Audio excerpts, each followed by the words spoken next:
This is a way of measuring the stiffness of a beam without doing a bending test.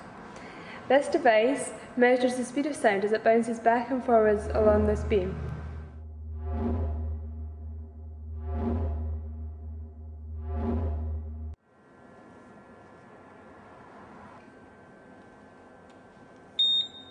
We make the sound by hitting the beam with a hammer.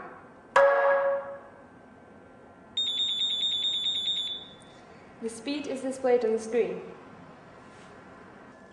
We've attached a computer to the device so that you can see the sound waves.